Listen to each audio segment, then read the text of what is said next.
Puerto Rico, a name that means wealthy port. It's true, with its exuberant nature and its tourist attractions, the small Caribbean island should be synonymous with abundance. And yet, those who live here dream of living elsewhere. In the past 10 years, more than 1 out of 10 Puerto Ricans have emigrated, mostly young people. Victor Diaz, a former fraud inspector, now lives here without his family. I have a deep love for this island because I was born here. But my family, especially my sons, had to immigrate to the United States. The economic situation forced them to do so. Wherever you look, there are empty homes and abandoned warehouses.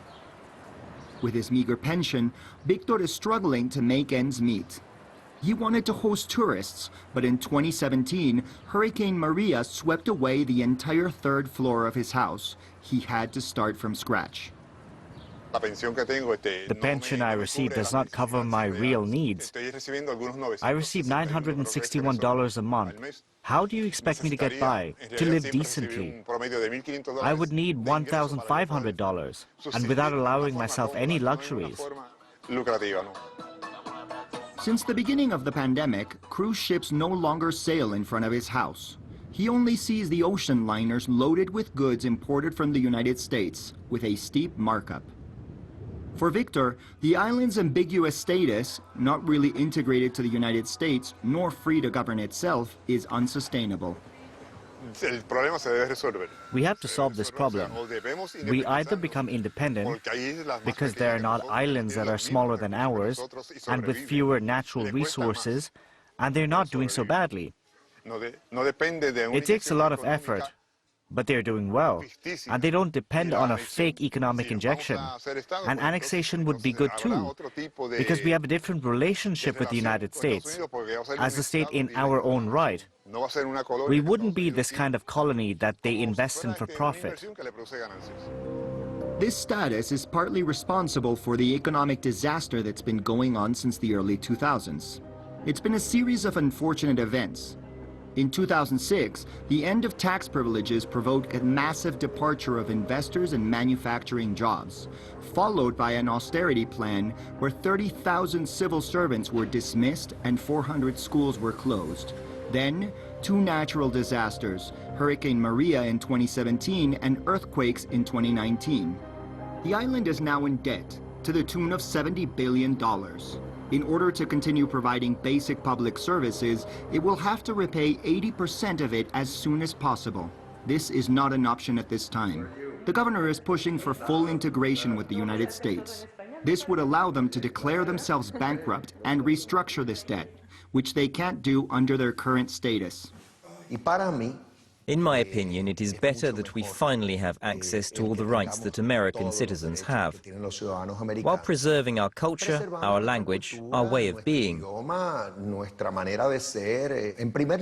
To begin with, we would have just a handful of Puerto Ricans in Congress, 2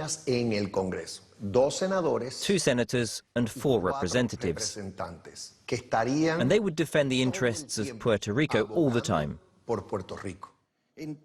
But it's not a done deal. A delegation will plead the island's case and formally request annexation in the coming weeks. But the state's poor economic health could hinder the process.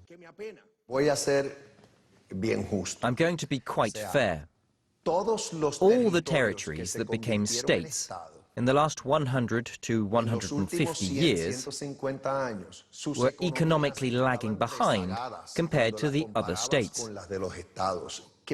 What I think will happen with us is what happened to Hawaii, Alaska, New Mexico, Arizona, Florida. When they were not yet states, they used to say about them, New Mexico, they don't even speak English. They're underdeveloped. Florida, that's just a big swamp. But some of them have no desire to knock on Uncle Sam's door. Buenos días, mi gente, buenos días. Estamos a través de Radio Casa Pueblo 1020 AM, la primera emisora comunitaria ecológica de Puerto Rico desde Adjuntas, Pueblo Solar. In Adjuntas, in the Central Mountains, the organization Casa Pueblo prefers building independence. Through a local radio station, the production of coffee and vegetables, but above all, through a battle for energy independence. The goal is to give young Puerto Ricans the desire to stay. Of course, this is a question that I ask myself every day. For example, I studied literature, and if I want to work in this field, well, unfortunately, there's nothing for me here. It's very sad, but initiatives like Casa Pueblo try to raise awareness about this.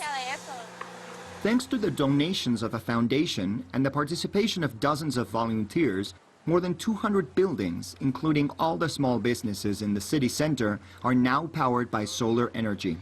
Arturo Masol and his parents started the project in 1998, but it got a big boost 3 years ago. When Hurricane Maria passed in 2017, Casa Pueblo became the community's energy oasis because we were already running on solar. People would come in, hook up their respiratory therapy machines, charge their phones. Then we gave out 14,000 solar bulbs so people could have light again. But it was mostly to teach them how to harvest solar energy. We strongly believe the country can produce the energy it needs and break this pattern of dependence on the United States. The issue of energy is virtually a way to decolonize. Casa Pueblo's model is spreading. Ada and Eva have become photovoltaic energy technicians. They are now considering their future in adjuntas. This isn't new. Immigration has been a problem for many years. In fact, when we started our training, the objective of the foundation that supported the project was very clear: to train women in the trade. Because they know that women are the center of families and have stronger ties to their homes. Whereas men often train, but very quickly feel the need to go elsewhere to practice their craft. Energy, for many locals, is the focal point of this battle. 95% of the island still depends on fossil fuels, imported at a high price from the United States, costing $2 billion per year. For Edilberto, the change was decisive. Here in adjuntas and everywhere in Puerto Rico, electricity is very expensive. Sometimes it's the reason why a business has to close. I have colleagues who pay $5,000, $6,000, or even $7,000 a month. Edilberto's restaurant is now self-sufficient in energy, which has allowed him to resist the difficult times of COVID-19. But for the rest, the United States is still present everywhere. Puerto Rico produces only 15% of the food consumed by its people. The island is not even allowed to have trade relationships with other countries. For example, if we look at milk, this is half a gallon. Here, the average price is around $3. Whereas in the United States, it costs on average $1.25 and $1.55, which means in reality we get a lot of things that are imported from the US, or they enter the United States and then are sent here. So we pay a double tax, because the US passes on the export tax they pay to the country of origin, and we afterwards pay another tax to bring the product here, and transportation to the island is expensive. Excessively high prices, while 42% of the inhabitants live below the poverty line. 20 years ago, Puerto Rico was the 5th largest producer of pharmaceuticals in the world. But the end of tax privileges for companies in 2006 caused a collapse of the activity. Carmen Saratini made her whole career at the prosperous GlaxoSmithKline plant in Sidra. The company was a big part of our little town. They funded schools. In the summers, they would open their doors to students to work as interns. The closure took us by surprise. The products we were launching were very successful. And after the closing, we started to see other very solid companies close, one after the other. A series of crises that pushed Puerto Ricans over the edge. In 2019, they took to the streets en masse. A series of corruption scandals had just shaken the political sphere. The anger of the residents exploded when they heard leaked conversations in which the former governor mocked the hurricane victims. Ayola Virela covered this moment closely for her newspaper. These were really shocking words, and these protests were clearly directed against the local government. This unprecedented episode exacerbated tensions between supporters of annexation to the United States and the independents. In Puerto Rico, I believe that more than half of the people think that the presence of the United States is indispensable, that we can't do without this relationship for our economic health and to enforce the law in cases of corruption. But I also think that there is a whole generation of young Puerto Ricans who have not experienced any prosperity. They lived through a series of corruption scandals, hurricanes, earthquakes, and now the pandemic. So they don't necessarily see the benefit of this dependent relationship. And they think, why not take our destiny into our own hands? Is the United States the only option for prosperity, or just a false and poisonous ally? Many felt Donald Trump's visit in 2017 was a symbolic gesture of the United States' attitude toward Puerto Ricans. As the Caribbean was devastated by Hurricane Maria, the head of state threw paper towels at the victims, while accusing them of costing the federal government too much. He just came to promote his own figure. But here it had the opposite effect. Because by throwing paper rolls at us, he just disrespected us. Always in tension between staying or leaving, Victor and his compatriots remain at the mercy of an uncertain future. If I stay here, it's because I don't have enough money to leave. If I see the economic situation improve somehow, then I might stay. But if it keeps getting worse, I think that in order to have a better quality of life, I need to leave.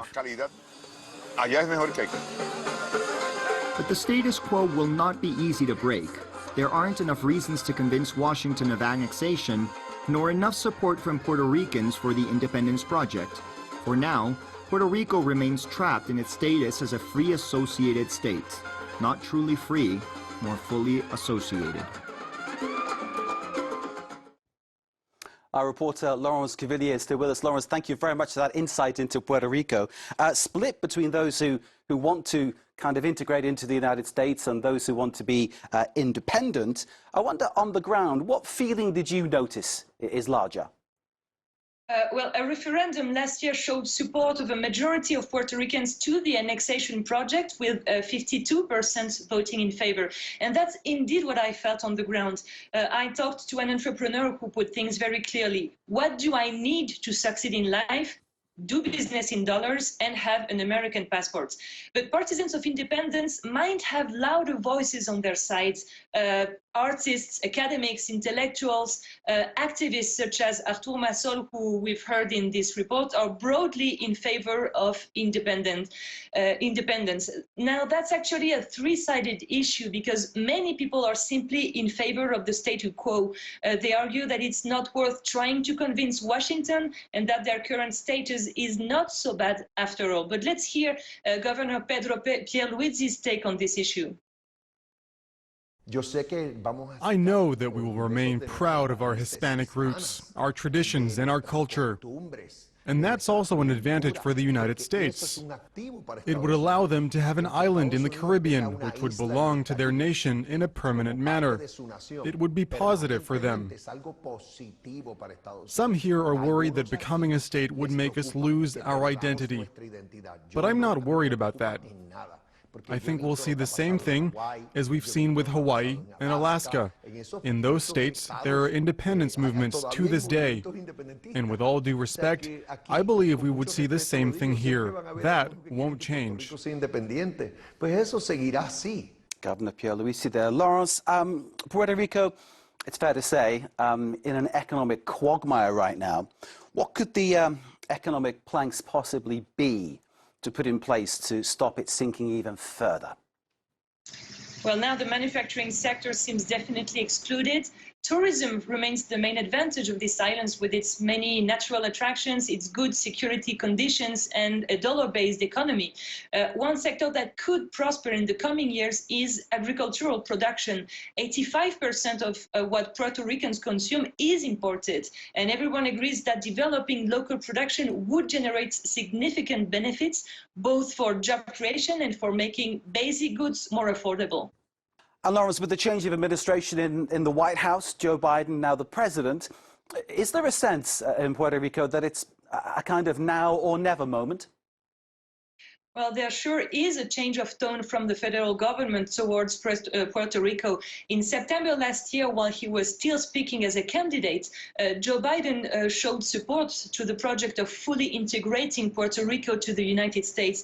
He said there is an urgent need to improve infrastructure and education on the island. But he said this is for the Puerto Ricans and the Congress to decide. Now, as the Democrats have the majority in the House of Representatives, but are tied in the Senate, this could actually be a good moment for Puerto Rico, as the island seems to be leaning towards the Democrats. And having a couple of votes more in the Congress could actually be a selling point for the Democrats. Laurence Cuvillier, thank you very much indeed. You can see the report by Laurence and Matthew Comin again on our website, France24.com. This is Reporters on France 24. Stay with us.